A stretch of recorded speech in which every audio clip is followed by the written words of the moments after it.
Waalaikumsalam warahmatullahi wabarakatuh. Alhamdulillahilladzi rafa'a qadral ilmi wal ulama wassalatu wassalamu ala asyrafil anbiya'i wal mursalin nabiyyina Muhammad wa ala alihi wa sahbihi ajma'in, amma ba'd. Dewan juri yang Nafia ta'alimi dan teman-teman yang dirahmati Allah Subhanahu wa ta'ala, segala puji bagi Allah yang telah menjadikan ilmu sebagai cahaya kehidupan dan sebagai jalan keselamatan bagi orang-orang yang beriman. Salawat dan salam semoga terlimpahkan kepada Nabiullah Muhammad sallallahu alaihi wasallam yang telah mengajarkan segala ilmu dalam setiap bidang kehidupan. Pada kesempatan yang berbahagia ini, izinkan saya menyampaikan tausiah tentang menuntut ilmu di era digital dengan adab Qur'ani. Saat ini kita hidup di zaman di mana pengetahuan berada dalam genggaman kita. Internet, media sosial, dan kecerdasan buatan AI memudahkan kita mengakses informasi dalam hitungan detik. Namun, di balik semua kemudahan tersebut, terkadang justru membuat kita sulit untuk membedakan antara ilmu yang benar atau ilmu yang hoax, ilmu yang berfaedah atau hanya konten yang melalaikan kita.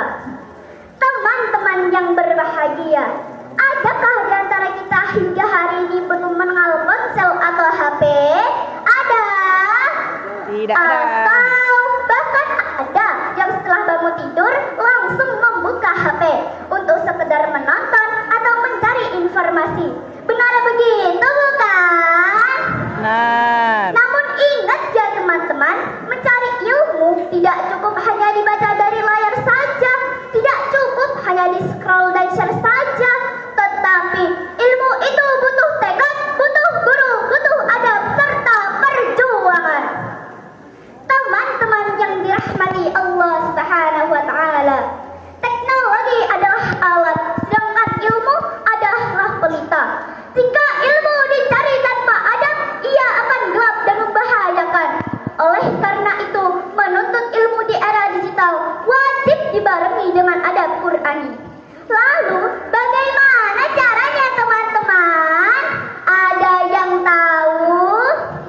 Jawabannya adalah 5M. Apa itu? M yang pertama, meluruskan niat karena lillahi ta'ala.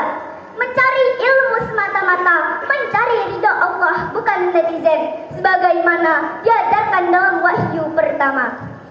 A'udzu billahi minasyaitonir rajim. Iqra bismi rabbikal ladzi khalaq. Bacalah dengan nama Tuhanmu yang menciptakan.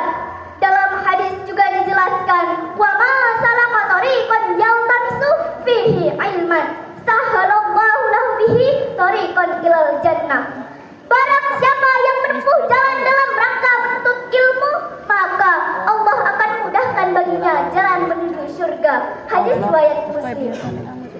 Yang kedua, memverifikasi informasi sebelum percaya dan kemudian membagikan atau bertabayun, yaitu dengan cara memilih sumber yang sahih agar terhindar dari kesesatan. Allah telah mengingatkan dalam Quran surah Al-Hujurat ayat 6.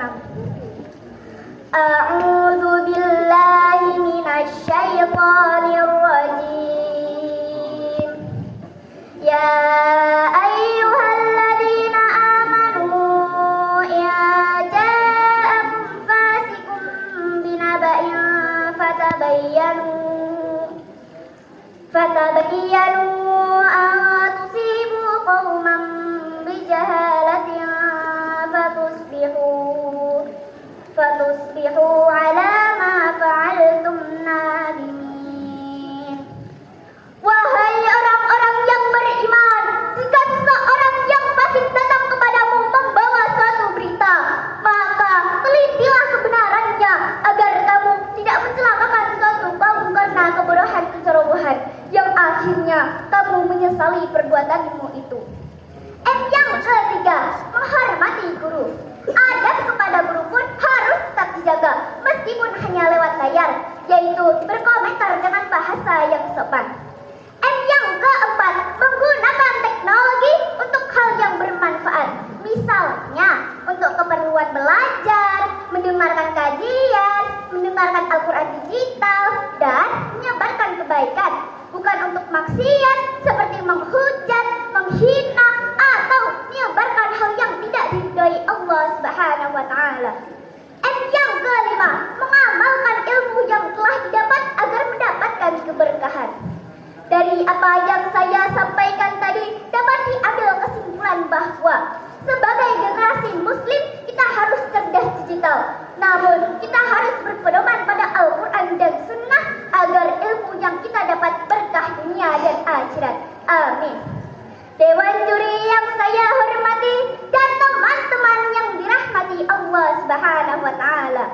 Demikian tausiah yang dapat saya sampaikan. Mohon maaf atas segala kekurangan. Burung merpati terbang ke awan hingga